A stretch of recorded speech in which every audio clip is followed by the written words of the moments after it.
Eagerly awaiting my materialization, eh? Fear not! I have prepared some entertainment to help you pass the time.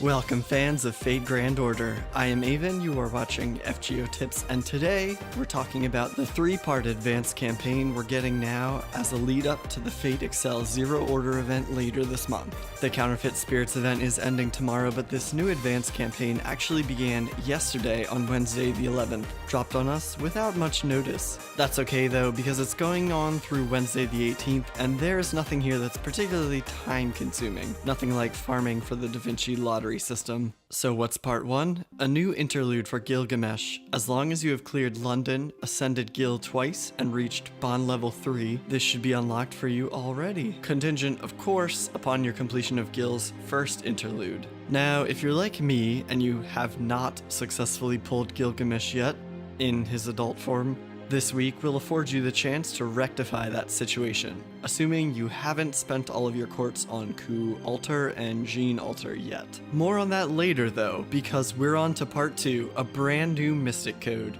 once used by a beautiful knight during a certain Holy Grail war. Royal Brand represents a look featured by Artoria during Fate Zero. Side note, I highly recommend the Fate Zero anime to anyone who hasn't seen it yet. Fantastic prequel to Fate Stay Night. More on Fate Zero coming up in the next event though, so let's talk about this Mystic Code. You'll have to complete a quest to earn it, but it shouldn't be a problem for anyone who's been playing the game for at least a week.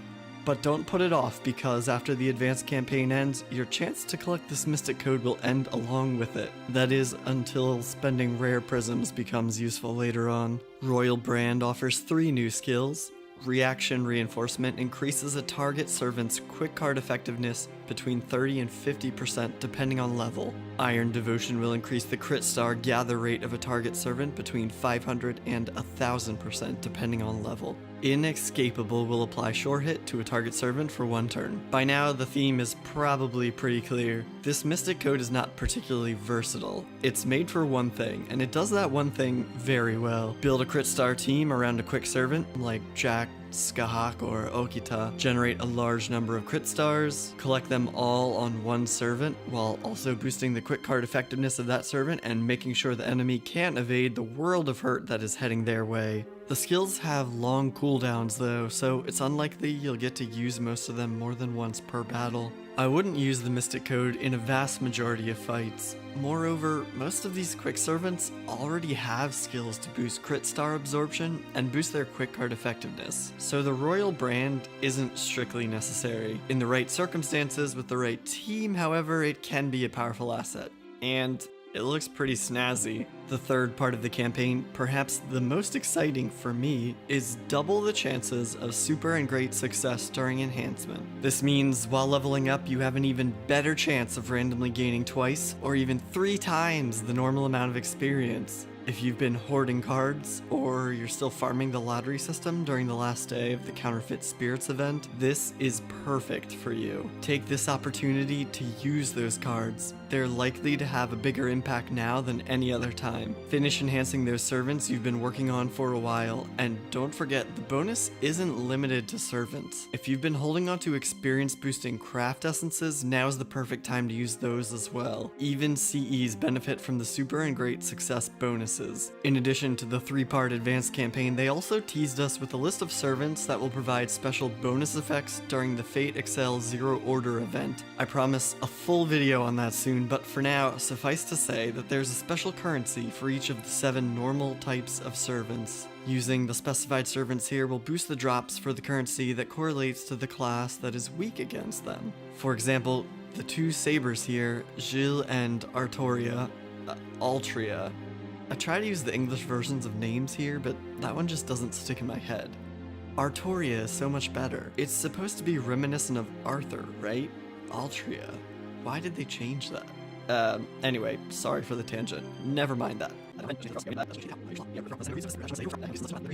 Gil and Altria will boost the drops for the Lancer currency in the same way that Diarmuid will boost the drops for the Archer currency. And if you're wondering about Berserkers, they boost their own drops. So Lancelot is your friend here. If you want to get the most out of that event when it drops later this month, consider investing some of your super successes into the servants on this list. And if you don't have Altria yet either, this week is giving you a better shot at fixing that as well, in the form of the Fate Excel Zero Order Advanced Campaign Pickup Summon.